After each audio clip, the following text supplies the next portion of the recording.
جب اللہ نے انسان کو خلق کرنے کا ارادہ کیا تو کوئی بھی فرشتہ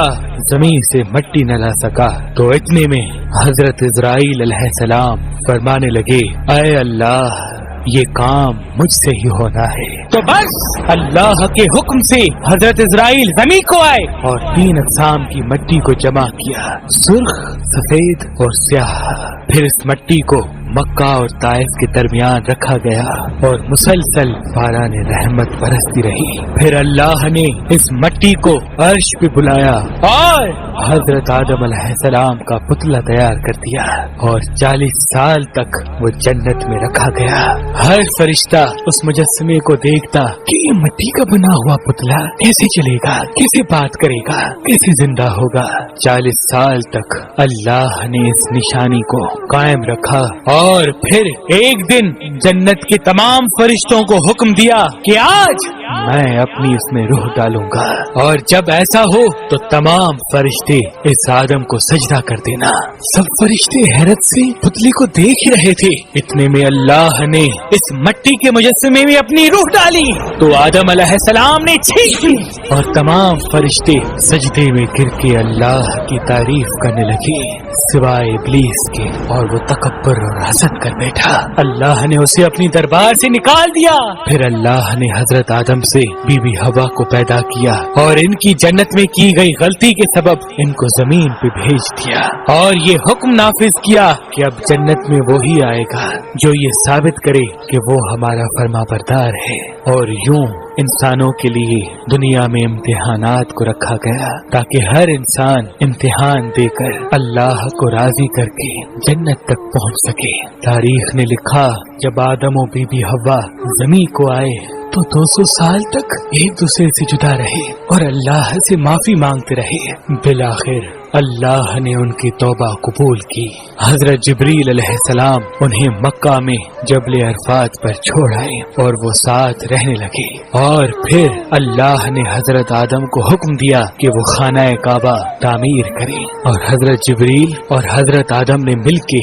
ایک گھر کا نشان قائم کیا جس کو بعد میں تعمیر حضرت ابراہیم علیہ السلام نے کیا، اور جسے آج بھی اللہ کا گھر خانہ کعبہ کہتے ہیں۔ حضرت آدم علیہ السلام جب اپنی خطا کو لے کے پشیمان ہوتے تھے یا اللہ کی عبادت کرنا چاہتے تھے تو اس جگہ آ کے اللہ کا ذکر کر کے اللہ کو راضی کیا کرتے تھے۔ حضرت آدم علیہ السلام نے 960 برس کی زندگی پائی، جبکہ آدم علیہ السلام کی زندگی 1000 سال کی تھی، کیونکہ جب آدم علیہ السلام جنت میں تھے تو اللہ نے حضرت آدم علیہ السلام کو ان کی تمام اولاد جن کو نبوت ملنی تھی ان کی شخصیت اور ان کی عمر آدم علیہ السلام کے نزدیک واضح کر دی۔ آپ نے جب حضرت داؤد علیہ السلام کی عمر کو 60 سال تک دیکھا تو اللہ سے کہنے لگے، اے اللہ میری عمر کے 40 سال میرے پوتے داؤد کو دے دے، تو یوں آپ کی دعا قبول ہو گئی۔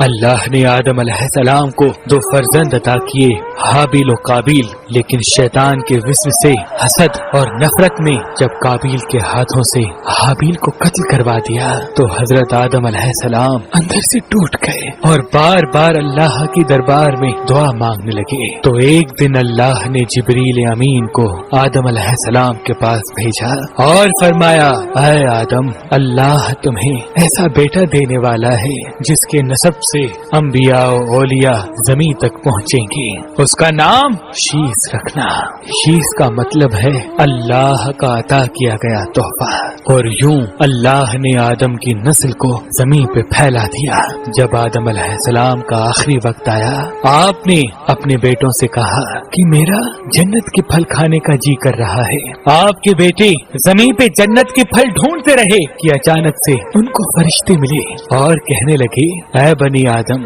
کہاں جا رہے ہو؟ انہوں نے کہا، ہم اپنے بابا آدم کے لیے جنت کے پھل ڈھونڈ رہے ہیں۔ ان فرشتوں نے کہا، جاؤ تمہارے بابا چند دنوں کے مہمان ہیں۔ آپ کے تمام فرزند دوڑتے دوڑتے آپ تک آ پہنچے تو آدم علیہ السلام بستر بیماری پر اللہ کا ذکر کر رہے ہیں۔ بس اتنے میں موت کا فرشتہ آ پہنچا۔ جسی بی حوا نے موت کے فرشتے کو دیکھا حضرت آدم سے لپٹ گئی کہ میں اپنے شوہر کو اپنے سے جدا نہیں کروں گی۔ اللہ کے نبی آدم علیہ السلام نے فرمایا، اے ہوا مجھ سے دور ہٹ جا،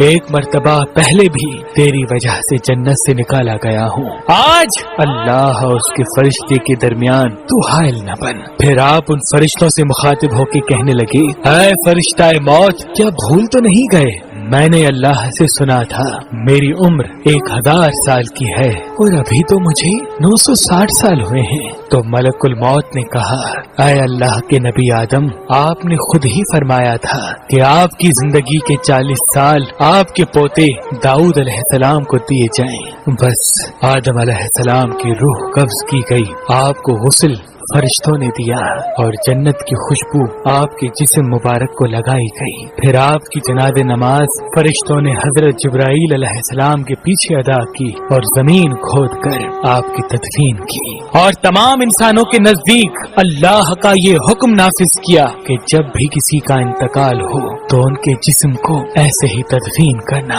آج بھی ان فرشتوں کی سنت پہ اہل ایمان عمل کر کے اپنے بزرگوں کی تدفین کرتے ہیں۔ آپ کی قبر مبارک کی جگہ کو لے کے اختلافات ہیں، کچھ مورخین کے نزدیک آپ کی جائے تدفین سری لنکا، تو کچھ کے نزدیک جبل ابی قبیس، تو کچھ کے نزدیک عراق، اور کچھ کے نزدیک مسجد خریف کے صحن یا اندر۔ بعض روایتوں میں یہ بھی ہے کہ جب حضرت آدم علیہ السلام کا روح قبض کرنے کے لیے فرشتہ موت آ پہنچا تو آپ نے اپنے بیٹے جس کو آپ نے اپنا جانشین بنایا تھا حضرت شیس علیہ السلام سے کہنے لگے کہ اے میرے جانشین، میں نے اللہ سے سنا تھا کہ ان قریب اس زمین پہ ایک بہت بڑا طوفان آئے گا، اگر تم اس وقت تک موجود رہو تو میرے جسم کو اس کشتی نوح میں سوار کرنا جو نجات کا وسیلہ ہے، اور اگر تم اس وقت تک نہ پہنچو تو اپنی اولاد سے وصیت کرنا کہ میرے جسم کو کشتی نوح میں سوار کرے۔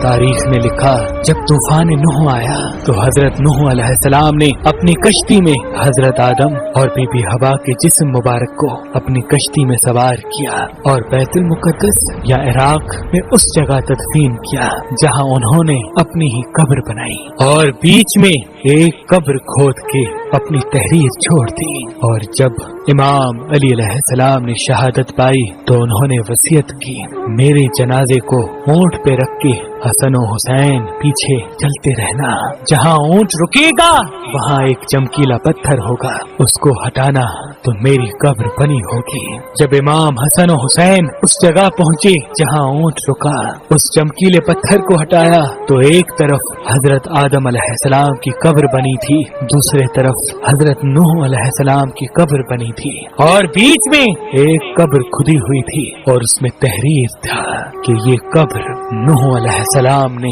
اپنے ہاتھوں سے وقت کے امام اور رسول اللہ کے وسیع علی ابن ابی طالب علیہ السلام کے لیے بنائی ہے۔ آج بھی ان مقدس مزارات کی زیارت کے لیے لاکھوں لوگ عراق آتے ہیں اور زیارت کر کے اپنا ایمان تازہ کرتے ہیں، اپنا ایمان تازہ کرتے ہیں، زیارت کر کے اپنا ایمان تازہ کرتے ہیں۔